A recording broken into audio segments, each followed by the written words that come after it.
Hello, Days of Our Lives fans. Welcome to your recaps and updates for Days of Our Lives for Monday, October the 9th to Friday the 13th, which is today. Oh, okay, so on Monday, there's just two or three things going on that takes up the whole show. Teresa and Brady are getting off the plane, and they're bringing Tate back home because he got in trouble at school. This is the first chance we see of Gwen playing Teresa. Well, we've seen her get off the plane Friday. From a distance and from the side, she looked a lot like Teresa. But when you get up close, of course she's not. I'm going to make a whole video about her taking this part and stuff because I've been in the chat rooms and I've looked at probably over 1,000 comments in different groups, and there hasn't been a lot of positivity for her, and I will tell you why in a separate video. Okay, so they get off. They're acting just like some kind of married couple, the way they're bickering and stuff. And not only has Gwen is now Teresa, but their whole dynamic, Brady and Teresa's, has changed. It's like they're more friendly now, and they act like a couple. We see Tate, who's all grown up now, and he gets kicked out of school for pulling the fire alarm. Apparently, the sprinklers did $50,000 worth of damage. Excuse me. So Brady takes Tate to the pub, where he sees Kayla and meets Bonnie. I'm not sure. For the love of my life, I cannot remember. Is she Bonnie or Adrian right now? I'm just going to call her Bonnie. Anyway, he is going to ask Roman, can Tate work there, because he wants him to get a job and pay off the $50,000. Which you have to figure he pays minimum wage, and it will take him till he's 90 years old to pay off the $50,000. So Tate, he's acts like he's privileged, he's spoiled. He's a good-looking kid. He is definitely spoiled. So we'll get more into that later. Kate ends up taking the flowers that Chad had sent her to congratulate her for being a new grandma. She takes them back to Chad and says, I thought maybe you and Stephanie could enjoy them since I'm not Victoria's grandmother. And Chad's like, well, I'm real sorry about that. So he confided into her some stuff going on with Stephanie and Kayla and Steve, and how they're all wanting to know what his intentions are with their daughter, and they're wanting them to get married. They love Chad. He is, like Lexi, one of the good Tamaras. So anyway, there's a long conversation about that. I thought it was cute when Stephanie come back home. He said, look, some flowers for you. And she's like, oh, how pretty. No, Kate told her she was going out. Look, Chad got some flowers for you. And she's like, oh, they're beautiful. And he's like, well, actually, I bought them for Kate and blah, blah, blah. And she said, well, I'm not opposed to secondhand flowers or something like that. And I thought that was so sweet. Okay. Alex, he's still just reeling from being Victor's son. Of course, we saw last week, I think it was Thursday, he went in and kicked Maggie to the curb, and Justin and Bonnie, Adrian, whoever she is. So this is what happened, Days, when y'all switch the characters around so much. Not only do we lose interest, we don't know who the hell they are. So, seriously, I love Judy Evans. I can't think of what character she's playing now. For some reason, it just flew out of my brain. So, Maggie told Justin about Alex kicking her to the curb, and he was very disturbed about that. And there is some misunderstanding about the will. I could tell Maggie was very hurt, but I think Alex did kind of enjoy sticking it to her. So, when Adrian or Bonnie, whoever she is, comes back with the suitcases, Justin's telling her about it, and she's like, "Wow." She said, "I was hoping he wouldn't, but it looks like he's getting a little bit too big for his britches." I love that term, "too big for your britches." My parents used to say it. I've said it all my life. I love it. It's a funny little term. Okay, so we move on to Tuesday. Johnny and Chanel are going to watch a movie at the DeMera Mansion because they got kicked out of Chanel's place because Paulina and Abe are having a date night. In which case, they did spend a lot of airtime on Abe talking to Nicole and Paulina talking to Chanel and Johnny. So they had to hightail it out of the house. There's a little wrench thrown into things here. Tate meets Holly, and he runs into her she drops her bag, her purse, I think. And he says something to her and hands it to her, and they start talking, and they're getting a little friendly and stuff, and she whips out, she's like, "Well, good thing you knocked my bag," or something, and she whips out this little baggie, which apparently has weed in it, and she's got her little joint rolled up. "Hey, you want to smoke this and relax?" And I'm like, all right, so just a few months ago you were a little kid, now you're older and you're a pothead. So, hey, she just smoking one joint's all I'm seeing. That don't make her a pothead. I'm just saying, people get bent out of shape about the whole pot thing. So anyway, he's telling her, "Where'd you get that?" And she said, "Well, in case you don't know, it's legal in this state." And he said, "It might be legal, but they don't let teenagers come in and buy it off the street." So anyway, she said she'd hang out with him sometime because he said he'll hang out sometime. So he gave her his number, blah, blah, blah, blah, blah. And he got ready to try to kiss her before they split. She was like, "Whoa, dude, what are you doing?" And he's all sorry and stuff. And he said, "I'm sorry. I feel like a jerk." And she told him, she said, "I'm fine with just being friends and hanging out with you, but I'm into somebody else right now." And she ended up telling him she was in love with somebody.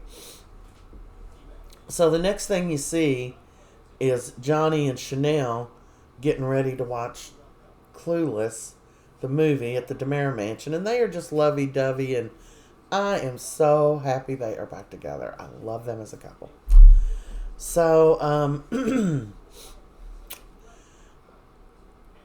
as soon as it went to them, right after she said she was in love with someone, then I knew that it was Johnny that she was in love with. And sure enough, she has got a crush on him.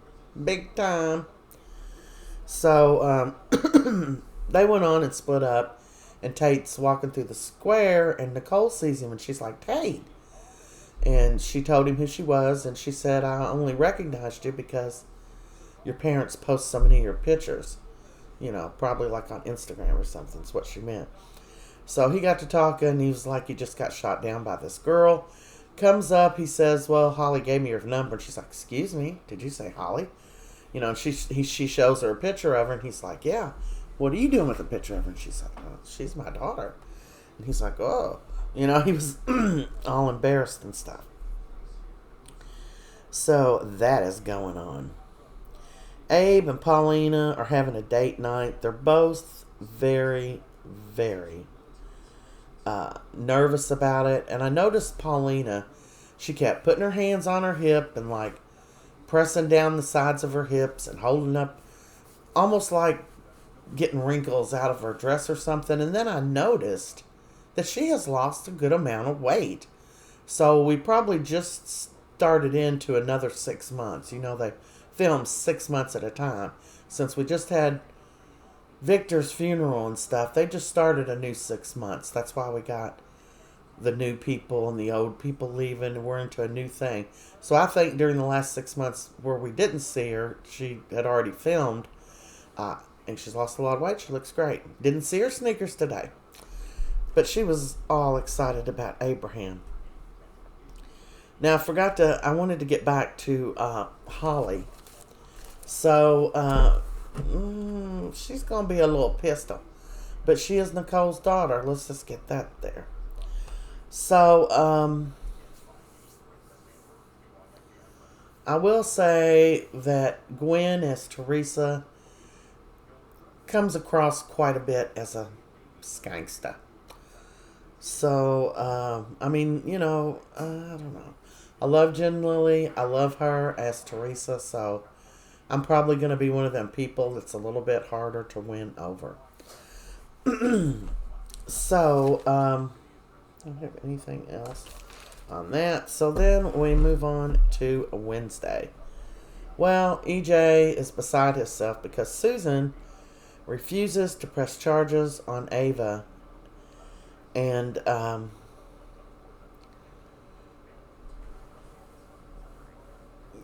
he just don't understand it. And she said she's made her peace and I've forgiven her.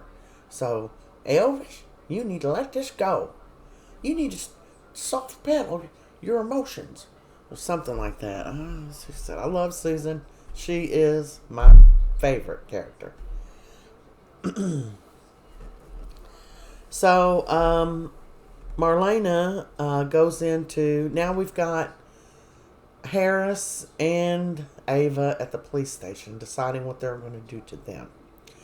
So, Susan's not going to press charges against Ava. Since Trask got fired, Rafe told Ava he doesn't have any say-so over where she goes from there because she was locked up in a mental institution. When she escaped, since she saved Susan, they were going to let a lot of stuff go, and it would be up to her doctor. So Marlena called, I think, and talked to some of her doctors or something and got everything straightened out where they thought she had made enough progress where she could be free. She could be out. And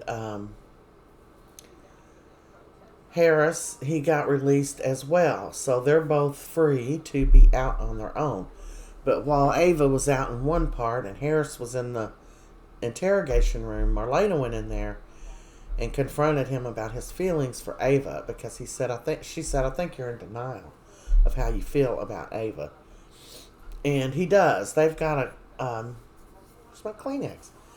They've got a little thing going on. You can tell they've got chemistry. They've got stuff in common. Neither one of them are perfect, but, they seem to work well together.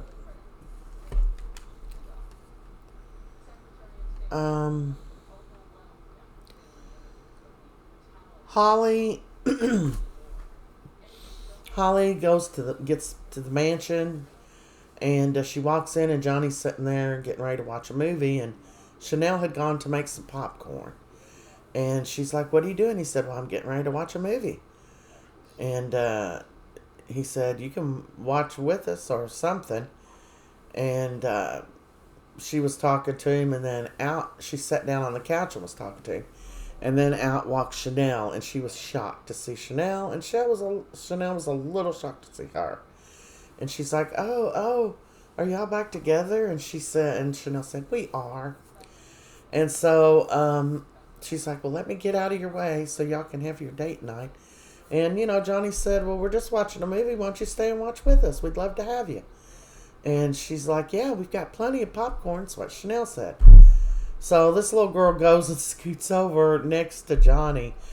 So she's sitting in between Chanel and Johnny. Chanel didn't have any choice but to sit on the other side of her. But I think they were starting to pick up on something's weird here. Something is weird here. But she is definitely going to be causing some trouble for Chanel and Johnny. And I'm so excited about them being together. I'm hopeful for Ava and Harris.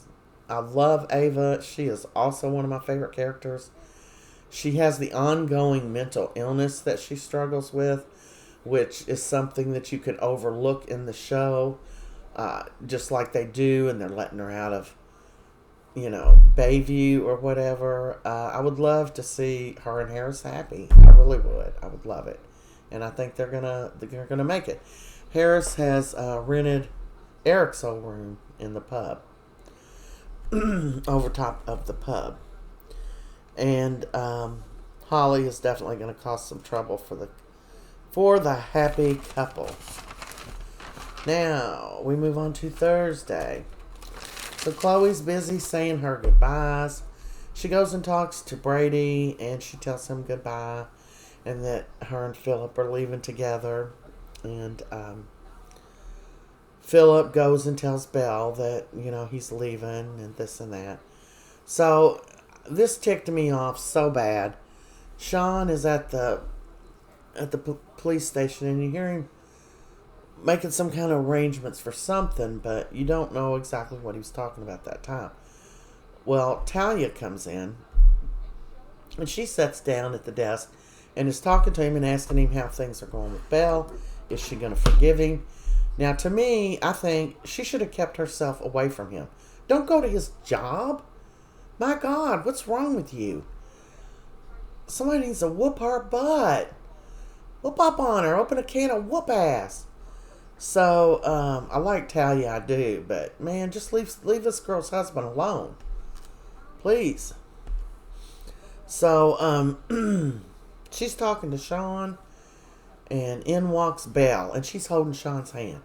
She says, am I interrupting something? And, Talia jumps up. Oh, no, I'm sorry. I'm leaving. I was just, and Sean gives her some excuse. Well, if this ain't some heartbreaking crap, Belle tells Sean that she's going to try to forgive him and she wants them to work at their marriage. And she's going to try to do everything she can to get over this, to get past it and move on. And he tells her, well, I'm sorry, Belle. I can't do that. I'm not going to be here. So he's going to some treatment center very close to where Bo is. Where Bo, Hope, and Sierra and Ben are. And them couple of kids they got. Anyway, Belle is devastated. And he's like, I have to do this alone. You can't go with me. She said, but you can trust in your mom and your sister and you don't want me there. And he told her he just, he can't do it. And she said, are you going to come back to me? And he said, yeah, he's going to come back to her. But that's what's going down. And, of course, we know Belle's going off the show. But it looks like Sean's probably going to fade into the distance, the yonder years where nobody returns from, where Bo is, where Hope is. So, Belle is told by Philip. Chloe tells Brady she's leaving. Kate is having a fit because Chloe is taking Philip away. And Rex tells Kate that Sarah wants to divorce him. And she said, that's the best news I've heard all day. She wanted them to break up because, she thinks Sarah's just using him. And that Rex loves her and she doesn't love him. And it's not going to end well for Rex. Well, she's right. Meanwhile, with Susan being back, Xander is let go of the guilt and he can go on with his life. Now we're going to move on to Friday, which is today. And I didn't make any notes for Friday because I remember it pretty well.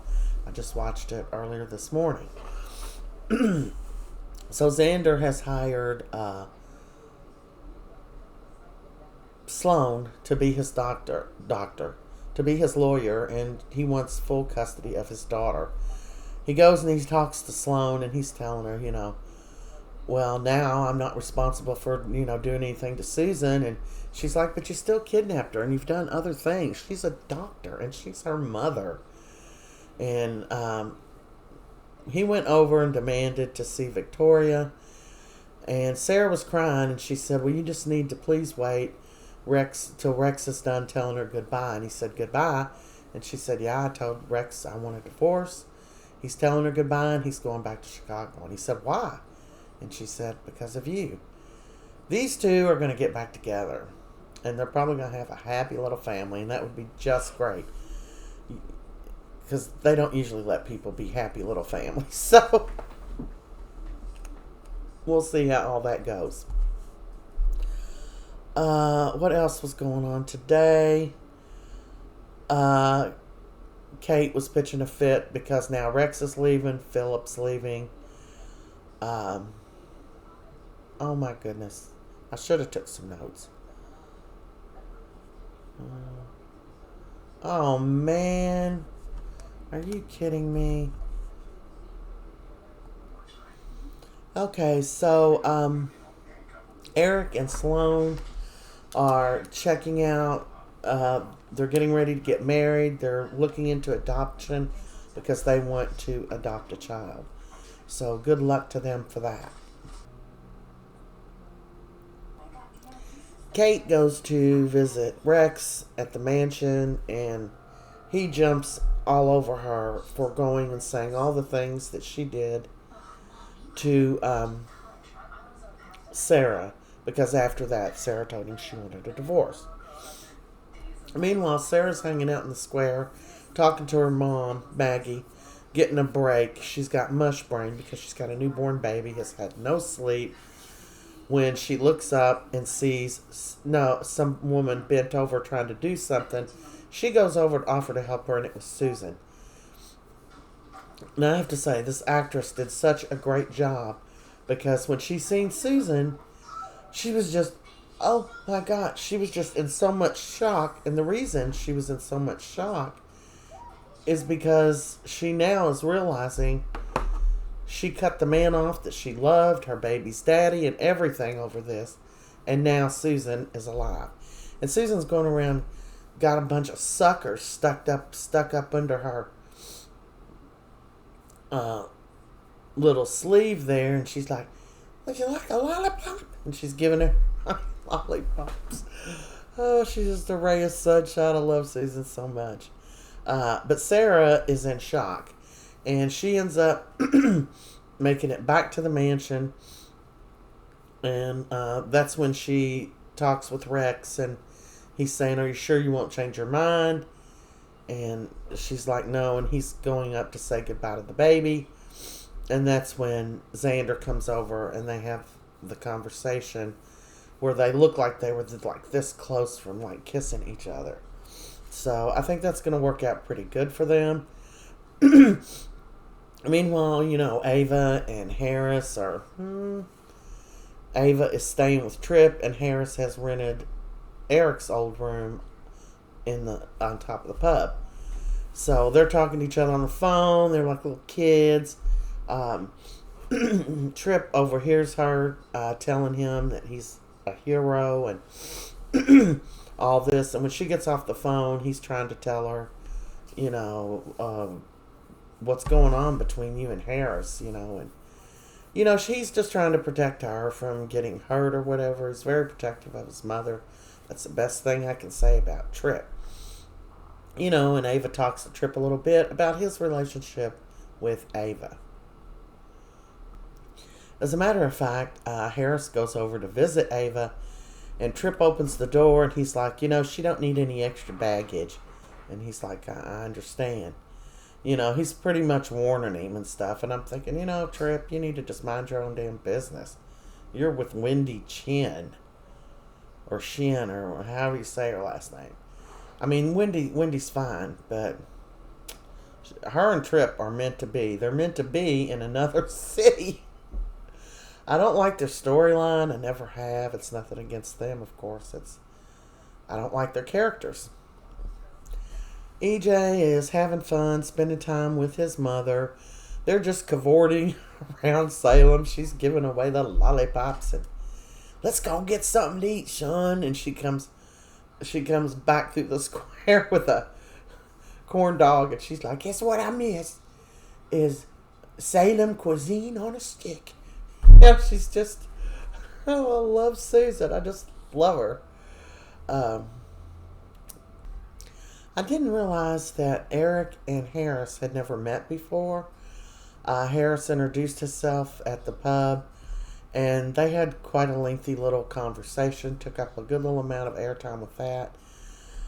Susan breaks the bad news to EJ that she's going to be going back to Memphis. She's got a husband there and she needs to go home. And he's like, Mother, I just got you back. I want to keep you. And she's like, oh, now, Elvis, I'm okay. Oh, that just means she's going to be gone for a while. I love Susan. Anyway, they are spending so much time together. And I think she's so good for EJ, to kind of level him out a little bit. She tells him she wants him to let go of all this, that she's not going to press charges on Xander. And she's not going to press charges on Miss Ava Vitale. I have forgiven her. So,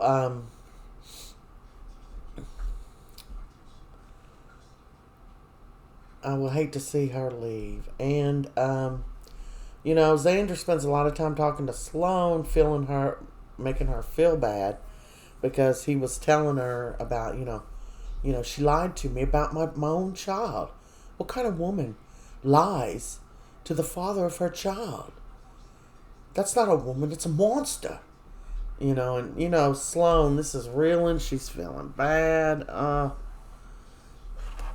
don't know how Nicole and EJ finally find out, but I just know that they do. Hopefully not before it's too late. I hope nothing happens to Nicole's baby. Anyway, I can't think. I can't think of anything that I'm missing. It was a good week. I'm going to make a video about Emily O'Brien taking over the role of Teresa.